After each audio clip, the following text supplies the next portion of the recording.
El día de hoy estaremos desarrollando lo que son las técnicas de intervención para la fobia específica. En primer lugar, desarrollaremos la técnica de reestructuración cognitiva, pero antes es necesario definir la fobia específica. Las personas con fobia específica presentan un temor intenso y persistente, que es excesivo e irracional, que este temor intenso es desencadenado por un objeto fóbico o por la anticipación a situaciones específicas. Por ejemplo, las personas que tienen miedo a los perros, miedo a las alturas, miedo a la oscuridad, miedo a la serpiente, y así todos estos son ejemplos de fobia específica, también llamado fobia simple.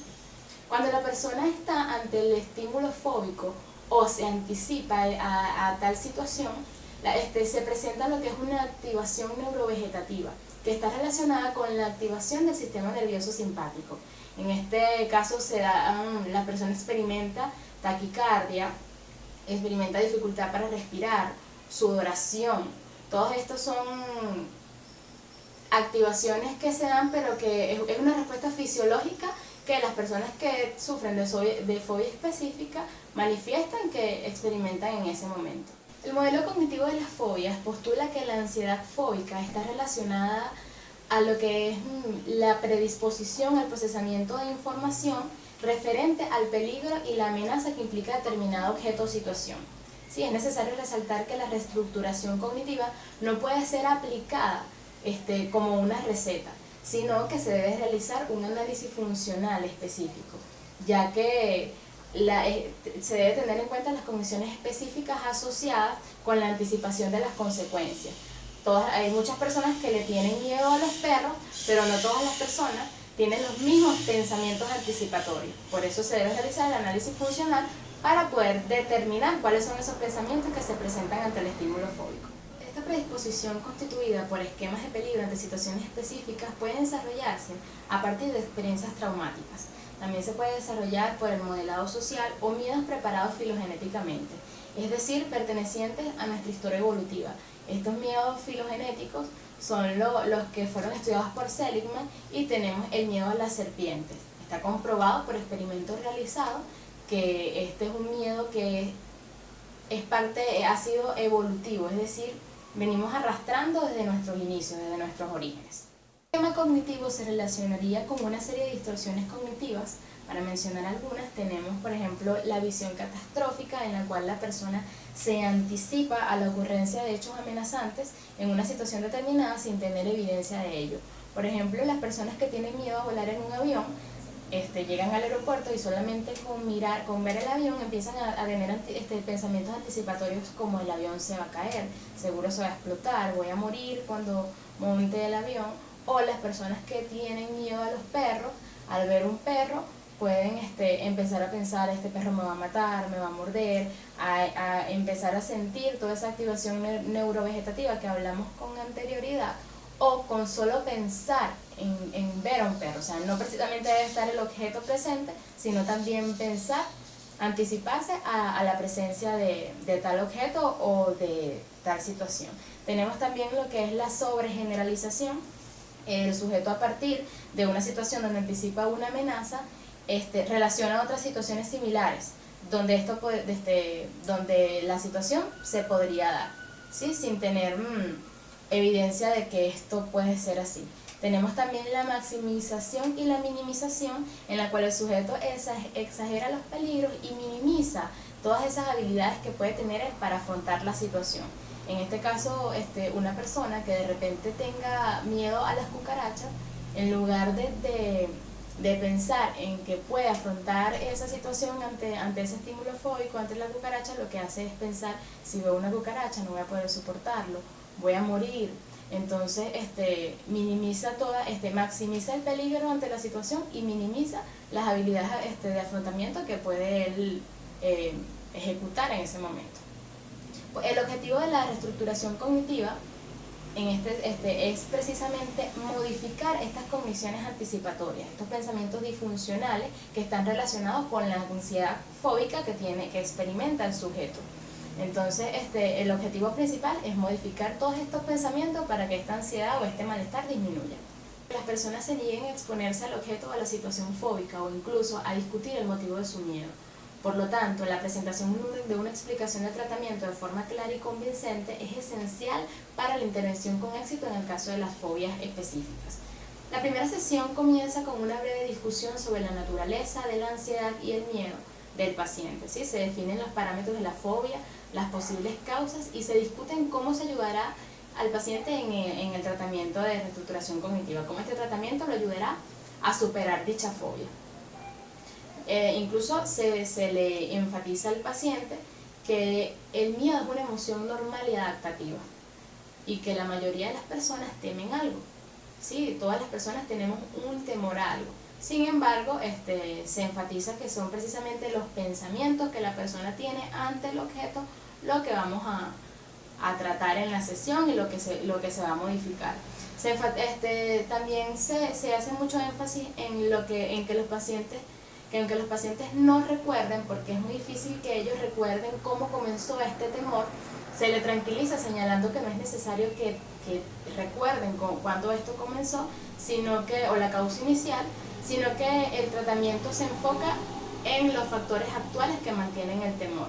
Sí, no es necesario que la persona recuerde desde cuándo se inició la fobia, desde cuándo se inició el miedo a tal estímulo o a tal situación, sino que nos enfocaremos en los pensamientos actuales que mantienen ese miedo o ese temor a la situación o objeto específico.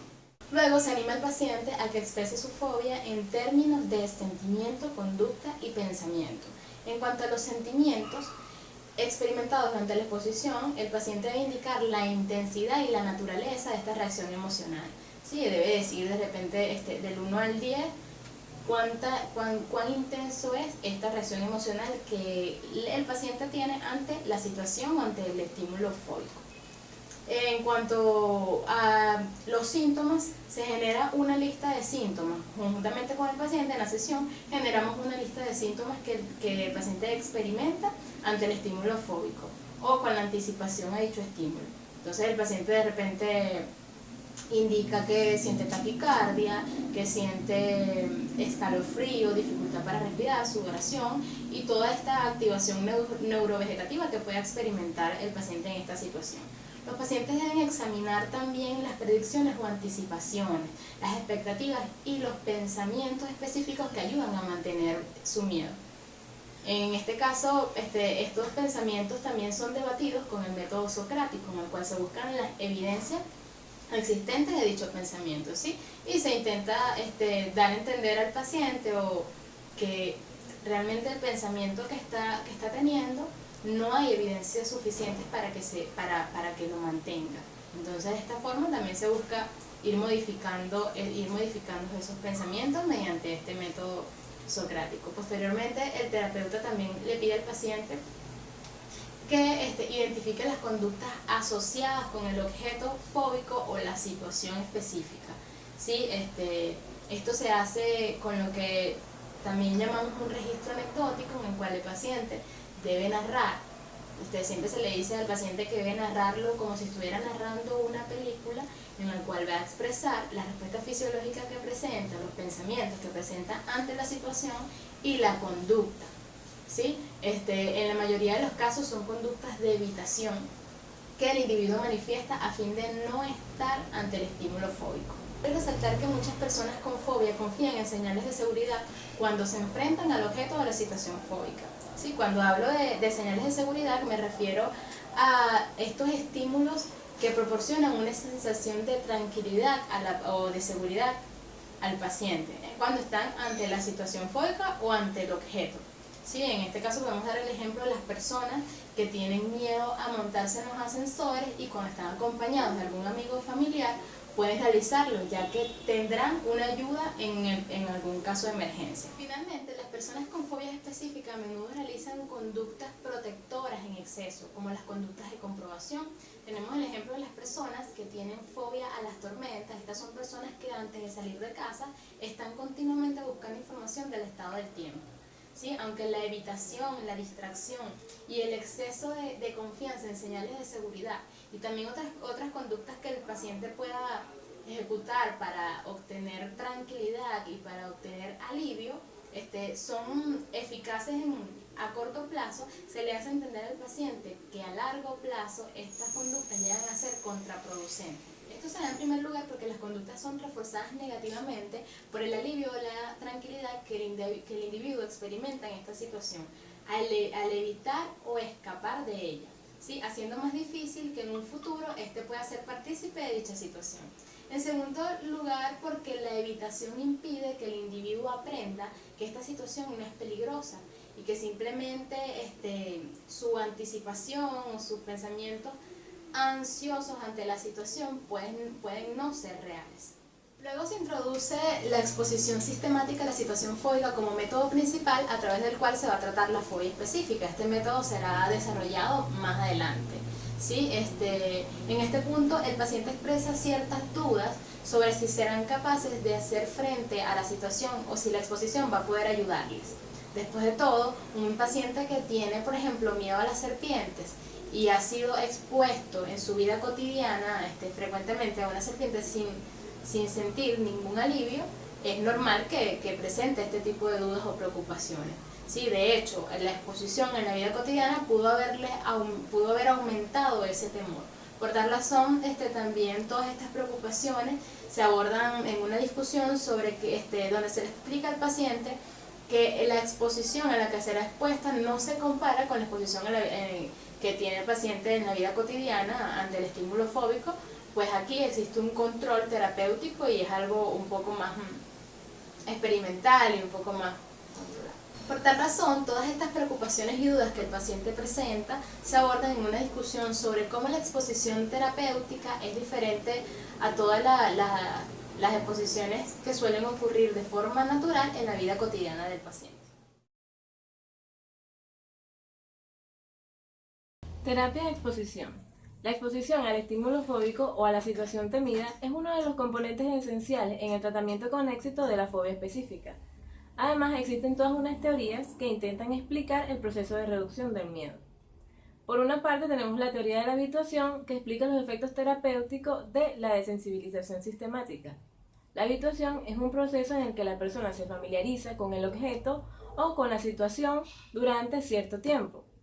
Por ende, se responde cada vez menos a un estímulo determinado. Por ejemplo, sucede lo mismo cuando notamos cada vez menos un olor particular cuando ya hemos estado sometidos a una exposición prolongada. Otro modelo que también explica los efectos terapéuticos de la exposición es el proceso de extinción. El proceso de extinción implica la reducción de una respuesta condicionada por la eliminación de un refuerzo. ¿Qué pasa? Debemos tener en cuenta que el desarrollo de un miedo o un temor específico, por ejemplo la fobia a los perros, comienza cuando un estímulo neutro, por ejemplo el perro, se pareja o se asocia por medio del condicionamiento clásico con un estímulo incondicionado que es aversivo, por ejemplo que el perro muerda a la persona. Esta conducta de miedo o este temor se va a mantener entonces por un reforzamiento negativo de evitación al estímulo condicionado. ¿Qué pasa? Esta conducta de evitación en la persona impide que se generen todos estos síntomas aversivos asociados al objeto de miedo. Además de la habituación y de la extinción, también se toman en cuenta los factores cognitivos, que son muy importantes en la disminución del miedo. Los datos que se tienen señalan y sugieren variables tales como el control percibido, señales de seguridad como la presencia del cónyuge y también el grado de exposición de la persona que altera de algún modo los niveles de miedo durante la exposición a la situación temida. Exposición en vivo frente a la exposición en imágenes. Esta es una de las dicotomías más investigadas en el campo de la exposición. Los datos que se tienen son concordantes con lo que se puede esperar, es decir, mientras más cercana es la práctica de exposición al hecho real, mejores resultados podemos esperar. De hecho, la exposición en vivo es considerada como la técnica más potente en el tratamiento de las fobias específicas. Sin embargo, hay excepciones que deben ser consideradas. La elección de la técnica de exposición con imágenes resulta muy útil en el caso en el que la exposición real es difícilmente manipulable para el terapeuta. Por ejemplo, hay casos donde las personas tienen miedo a la tormenta, miedo a los rayos, miedos a los aviones y especialmente cuando el miedo se concentra en el miedo al despegue del avión o a las turbulencias. Además, esta técnica debe tenerse en cuenta como una técnica alternativa frente a la técnica de exposición en vivo, ya que hay personas que muestran serias reticencias o se niegan a trabajar con esta técnica cuando se les va a exponer con el estímulo fóbico real. De hecho, muchos pacientes advierten el abandono de la terapia si se les va a exponer al objeto fóbico, y otros también advierten que han tenido experiencias muy intensas de pánico, en los que cualquier proceso de habituación se dificulta. La duración e intervalos de la terapia de exposición también representa un tema relevante en este campo. Los datos que se tienen señalan y sugieren que la exposición, cuando es prolongada, es mucho más efectiva que la exposición corta, llegando a configurarse tratamientos de una sola sesión entre 60 y 180 minutos con una media aproximada de 2 horas. ¿Qué pasa? El paciente en las sesiones de exposición debe comprometerse a mantenerse en la situación fóbica hasta que desaparezca su ansiedad, y además de eso debe comprometerse también a no escapar de la situación durante todo el tratamiento. Por su parte, la exposición puede ser más o menos graduada. Se puede comenzar desde una situación poco, relativamente o muy temida y proceder de menores a mayores saltos en el nivel de ansiedad. El nivel de graduación debe ser elegido tomando en cuenta lo que el paciente esté dispuesto a tolerar durante el tiempo disponible y dependiendo de la velocidad de habituación. Una exposición poco graduada tiende a ser menos aceptada y además tiende también a un mayor número de abandonos en la terapia. Además que no está indicada en niños y en personas con enfermedades médicas como la hipertensión, las arritmias, personas con asma y mujeres embarazadas. Una exposición, cuando es demasiado graduada, tiende a hacer el proceso mucho más lento y además tiende a desanimar a la persona.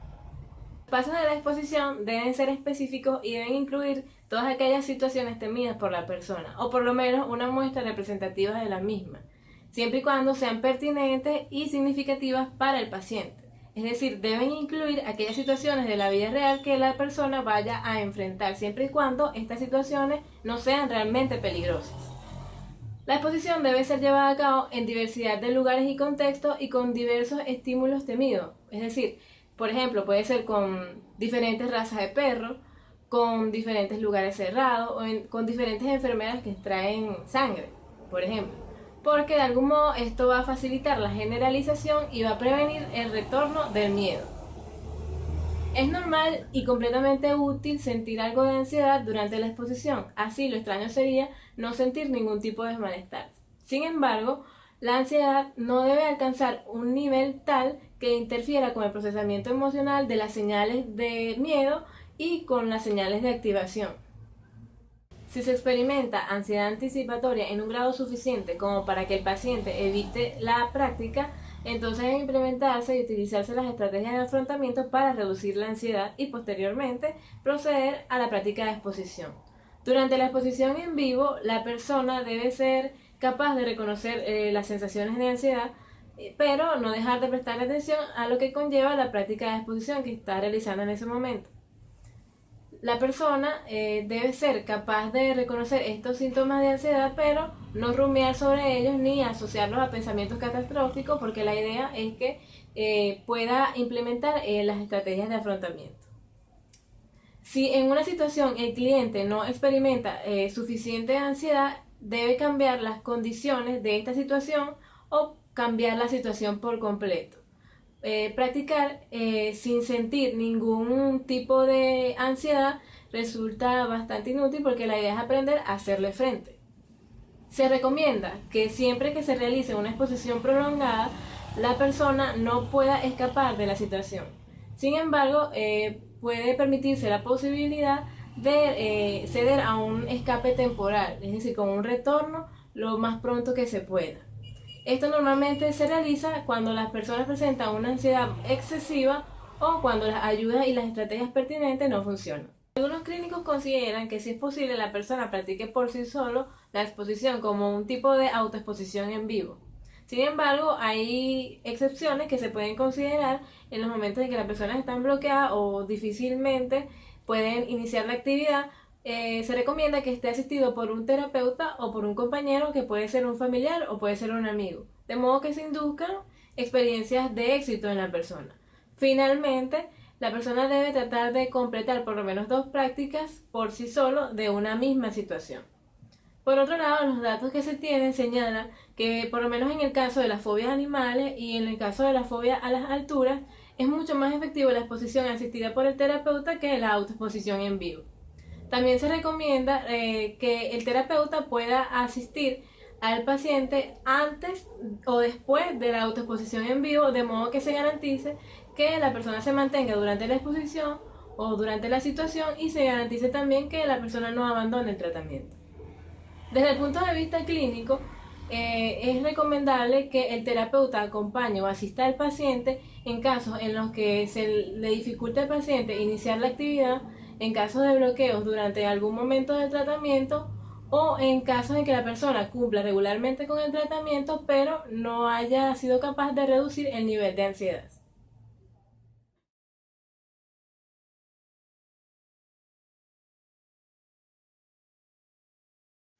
Vamos a conversar un poco sobre las otras estrategias de tratamiento que pueden ser aplicables a la fobia. Dentro de estas estrategias podemos encontrar las estrategias cognitivas. Además de la exposición, se pueden emplear otros enfoques que ayudan al paciente a identificar la información errónea que se tiene sobre la situación u objeto al cual teme. El primer paso sería buscar toda la información pertinente sobre este objeto o situación. Por ejemplo, si la persona le tiene miedo a las serpientes, entonces buscar o aprender todo lo que pueda sobre las serpientes, sus movimientos, sistemas de alerta, entre otras cosas. El segundo paso es enseñar al paciente a identificar pensamientos ansiosos y poco realistas y considerar algunas alternativas más realistas con respecto a la situación fóbica. El primer tipo de pensamiento ansioso que está frecuentemente relacionado con la ansiedad es la sobreestimación de la probabilidad. Es decir, si el paciente le tiene miedo a volar, va a pensar que en cualquier momento puede ocurrir algún accidente o el avión se puede estrellar. El segundo tipo de pensamiento ansioso es el pensamiento catastrófico, que da inicio a una sobreestimación del impacto negativo de un acontecimiento sin que éste llegase a ocurrir. Por lo tanto, se le debe enseñar al paciente que debe identificar lo terrible que podría ser y cómo podría afrontar esta situación. Por ejemplo, realizando preguntas de qué sería lo peor que me pudiese ocurrir si se diera tal situación. La reestructuración cognitiva puede ser una herramienta útil y válida para el tratamiento de la exposición, al igual que ayuda o permite facilitar estas exposiciones. La segunda estrategia de tratamiento que podemos encontrar es la estrategia de interocepción. ¿Qué quiere decir esto? Algunos pacientes indican altos niveles de ansiedad con respecto a las sensaciones físicas asociadas con el miedo, además de la ansiedad que se presenta ante la situación fóbica o hacia el objeto. A menudo comunican la existencia de ansiedad ante la eventualidad de poder perder el control durante esta situación fóbica. Además de la exposición a la situación fóbica, la exposición a las sensaciones temidas o esta exposición puede ser útil para ayudar a algunas personas, en especial las personas que, por ejemplo, padecen de claustrofobia. Para poder aplicar estas estrategias es necesario realizar ejercicios de manera repetida y de forma sistemática hasta que desaparezca la ansiedad. Dentro de estos ejercicios podemos encontrar como mover la cabeza de un lado a otro por 30 segundos, mantener la respiración todo el tiempo que se pueda y respirar rápidamente por 60 segundos. Finalmente nos encontramos la estrategia de tensión muscular aplicada, la cual consiste en enseñar al paciente a tensar los músculos a su máximo nivel hasta que él se eleve la tasa o la presión sanguínea y evitar que se desmayen durante la exposición a la situación fóbica.